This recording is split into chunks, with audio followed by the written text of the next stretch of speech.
My name is Daniel, and last year I built a cabin in the woods. But this year I'm gonna try something new. I'm gonna try to rebuild this old wooden sailboat that I found in a scrapyard.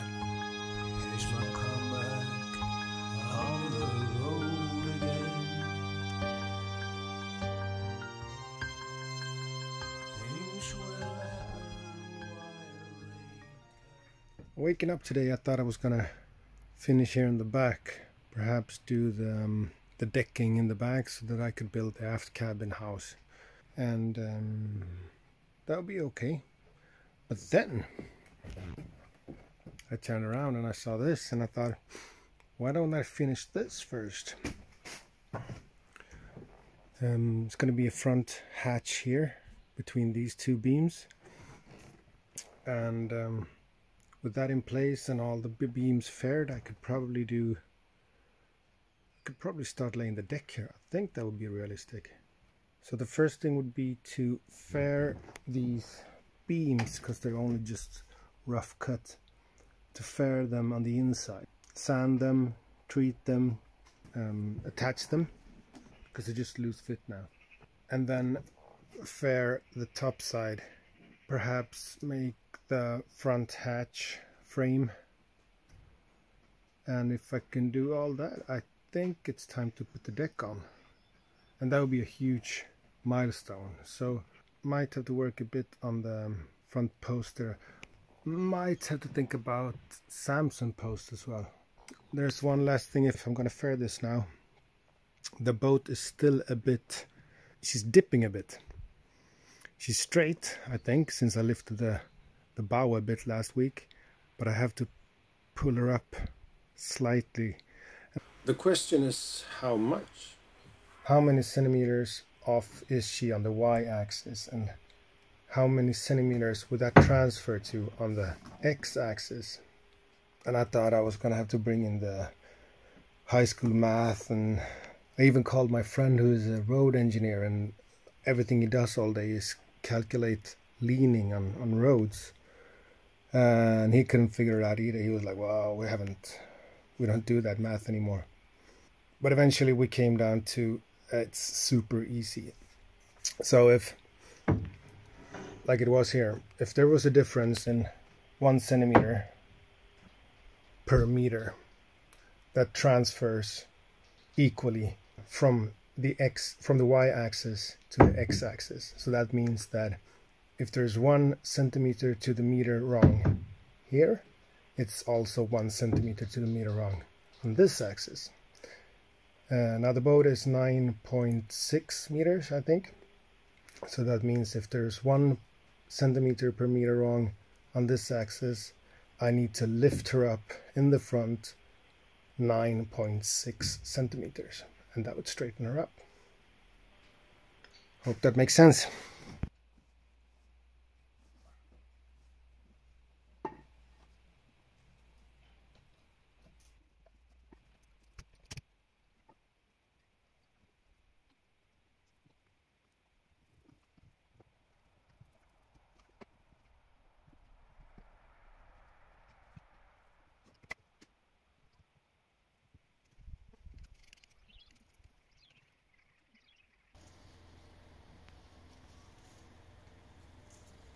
It's hard to see with all the junk there, but I'm kind of happy with this position.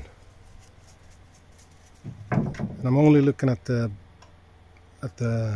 bend of the deck right now.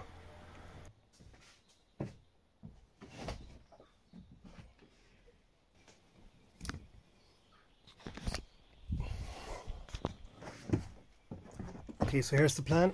Having this batten here, or this piece of ply here.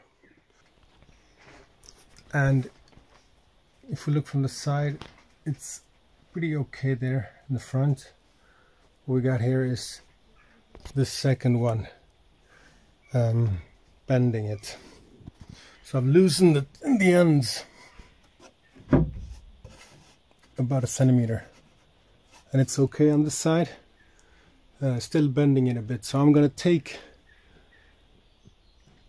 this down about 1 centimeter in the center here. Bit by bit, I'm gonna just correct them on different spots, before I attach them. So that's the plan.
So this is a slightly weird position. I'm trying to see if I'm happy with the center line. Let me show you.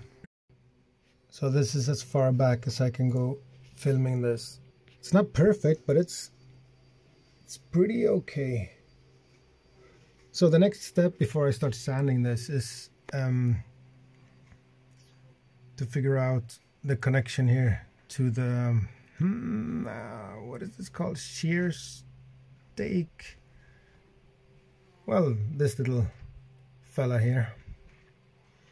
So I'm going to measure each point here.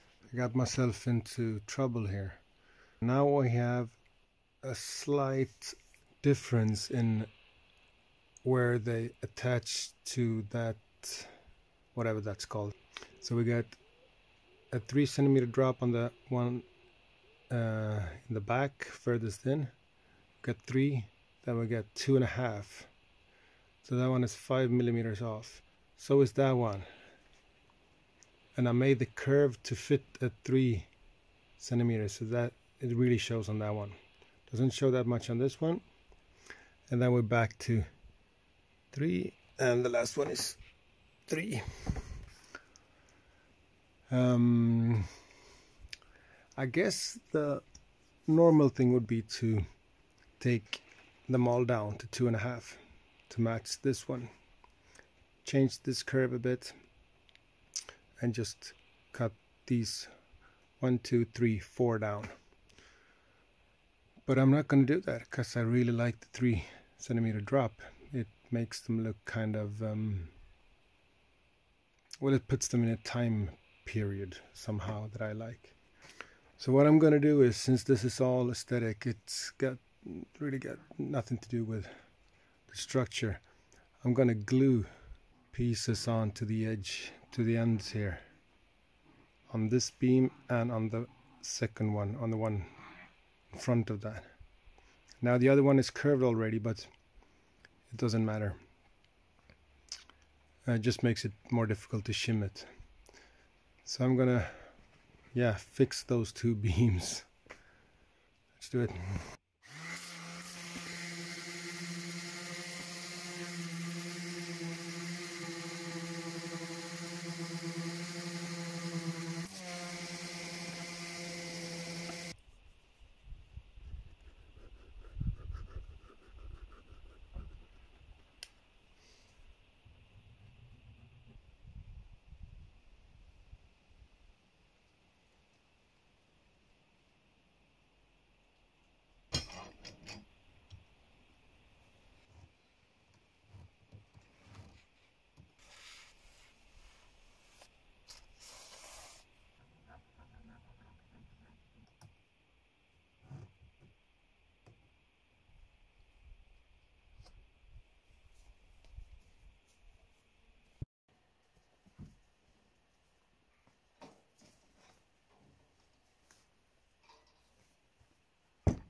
So that little fix turned out pretty good, just to get it lowered, and well, the beams are pretty much done.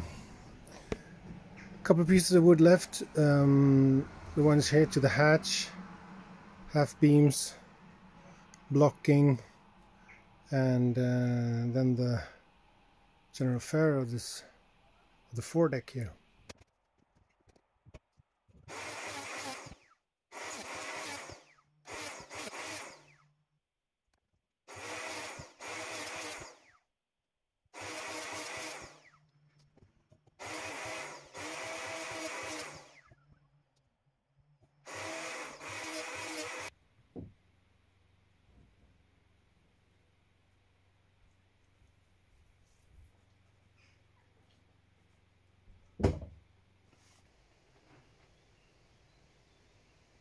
Wow, this was all. It's very difficult to point. Can't do this.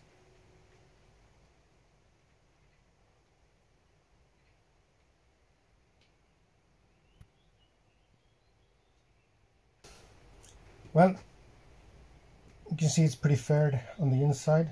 I'm done with the dips there, the 30mm each. I fixed the ones that didn't quite make it, and now I'm working on the forward hatch, and I put this, believe it's called, well, it's a beam that goes fore aft, probably a carlin, I don't know, and it looks okay. It just looks a bit standard. It's just a straight piece of wood, and I've been sitting here now for a good half an hour just looking at it, and I'm thinking of perhaps putting a slight curve on it. Now it doesn't really make sense, because curving side to side makes really good sense, as you can see here, but fore aft, I don't know, because that's going to just make a lot of waves if you look at the line from the back to the front. So, but that's what I'm doing. That's the tiny micro problems that I have right now. I obviously have to take this a bit more serious, but I think we're onto something. It's very crude right now, but yeah, I'm gonna make that look nice, and let's go for that. I mean, it's better, but it has a bit of a snake curve. I hate snake curves. So, getting there, but yeah. No, I don't like it. This is not it. I have to give that some more work. It's not it.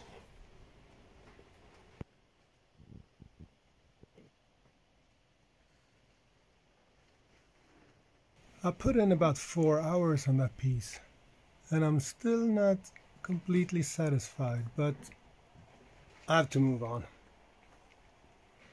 Well, the good part is I can use it as a pattern for the one on the other side. Something off about it. It looks like on the screen that it has a bit of a dent on it in the middle. Can't see it with my eyes, but yeah.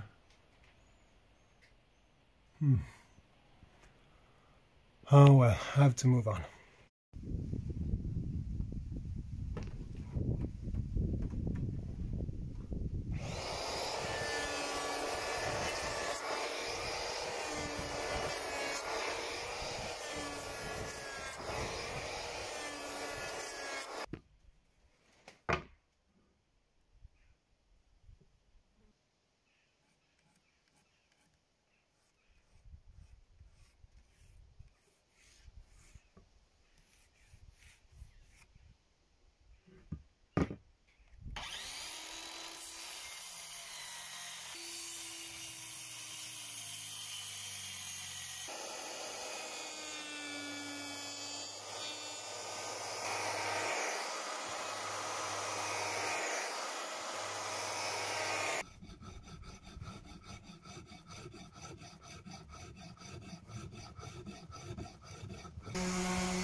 Sure.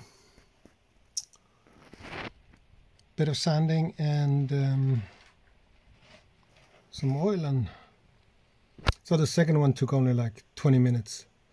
That gives us 2 hours each if we, you know, I don't know. So we're going to make the half beams here for the carling, and to speed this up a bit, this beam here, yeah, is not attached to a frame. It's just going to be attached through the shear, well, the top board, whatever it's called. So it's not attached yet. I'm going to use this as a pattern and kind of just place it like that. Can't turn because my hips are too wide. Let's see if it fits on the other side. Pretty much does. So I'm going to use this part, not this one.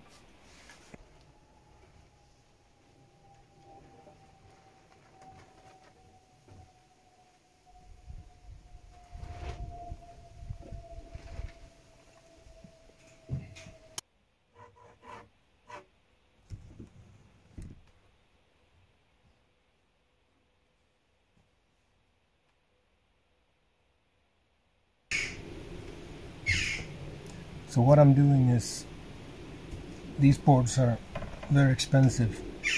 I want to use the best ones, the longest pieces, the best pieces for the decking, for the cover board. Those are the boards on the edges of the deck. And this half beam is not really that important, I believe.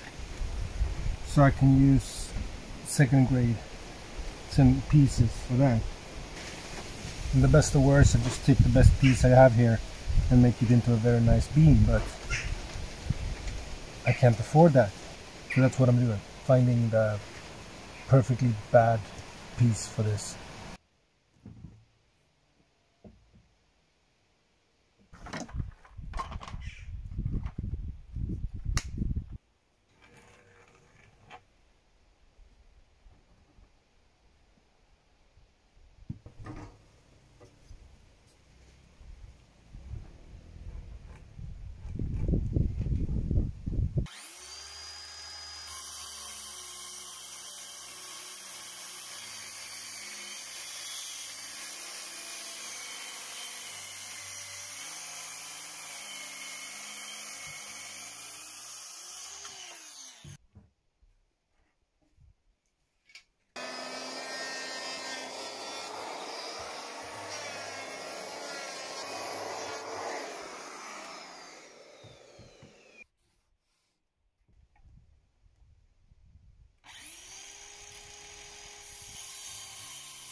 So fitting this into position here is you can't just measure, right? So I'm going to show you a different method here.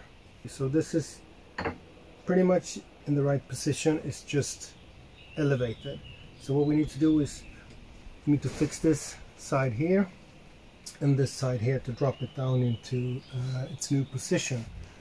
You can do this horizontally as well, but I'm going to show you vertically now. So what you're going to need is a leveler. I found this on the boat, and I think it's broken somehow, but I guess it's working. And one of these angle thingies. Oh, and a pen. Let's see if I can zoom in here. I'm trapped. There is to make this first corner drop down to its position, and the position where it's supposed to be is... I'm gonna have to reshoot that. Go, papi. Just,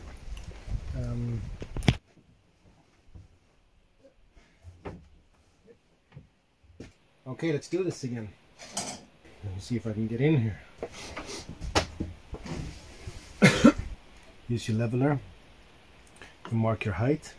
That'd be around there, and then you just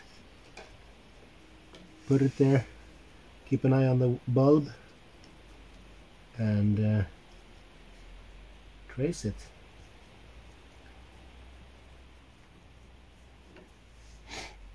And you can see that that line pretty much comes out the same as this one. That is the one I made before I made the cut. That's a technique that works. The second one that you can use is you just mark where you want the top of the beam to go, in this case on the hull. That's also fairly easy because you can just put your leveler on that point and then make sure that the bubble is good and you mark it. And if you do the same thing on the other side, then draw a line between those,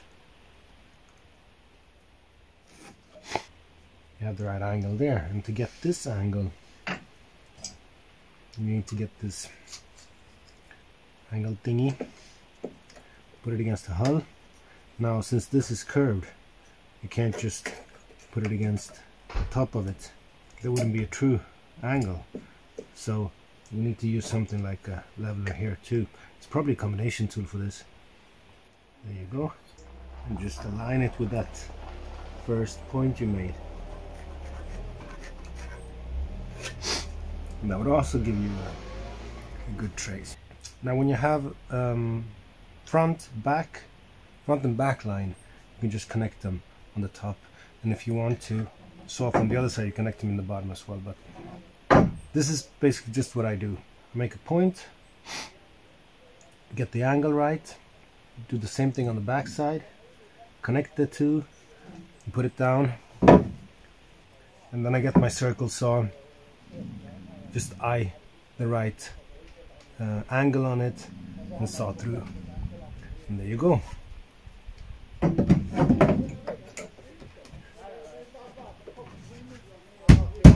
That's it. Now for the next stage here, I made this gap a bit bigger. I think this is partly a cheat, so that if you don't get it right here, you just cut the gap in this to kind of lower it.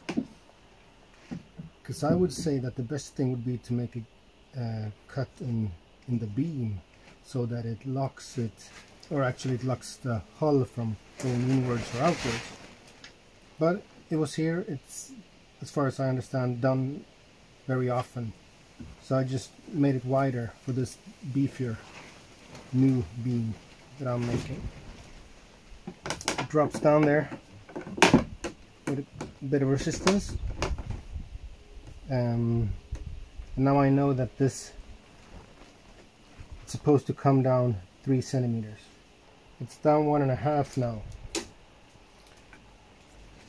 So I just have to mark it on each side, and I could probably go with this angle as well, just to give me some guidance, and then cut 1.5 centimeter deep cut there. The easiest way to do this would be to reset the angle and put it on 1.5 centimeters. Just about there. Lock it, and we should be good to go.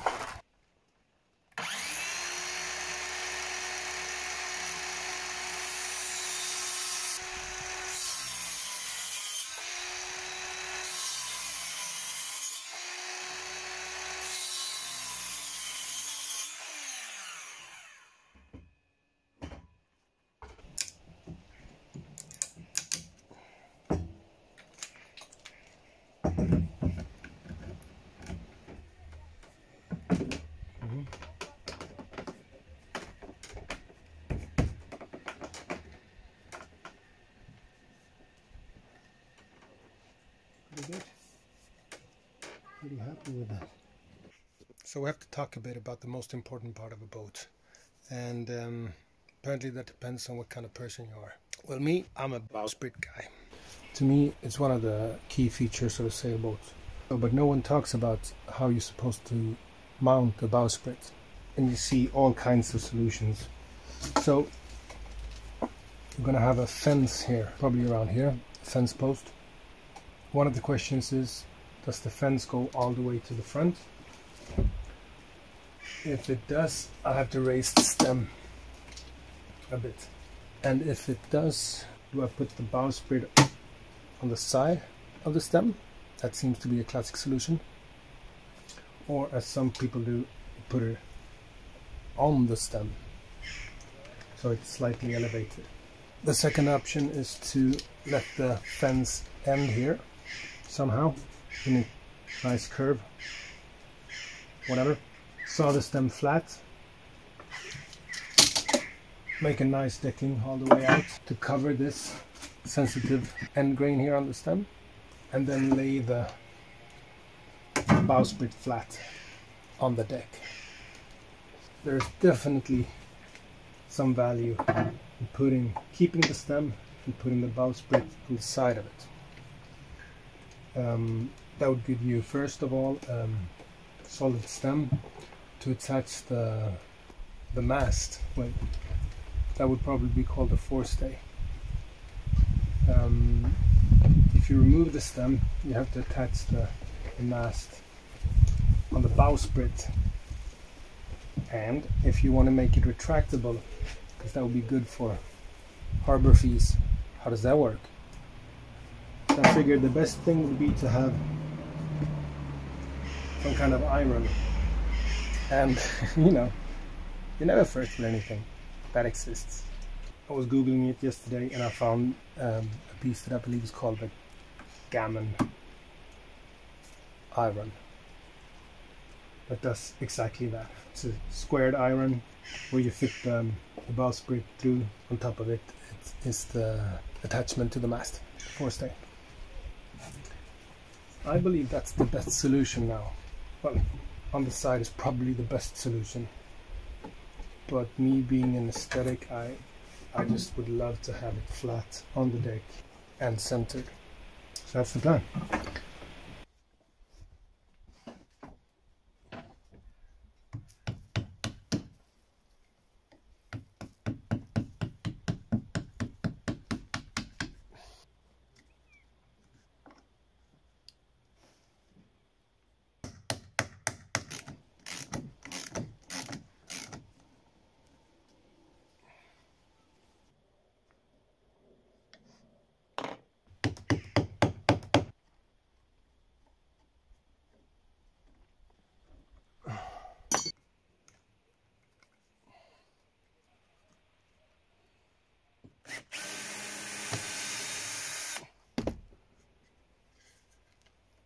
Ooh.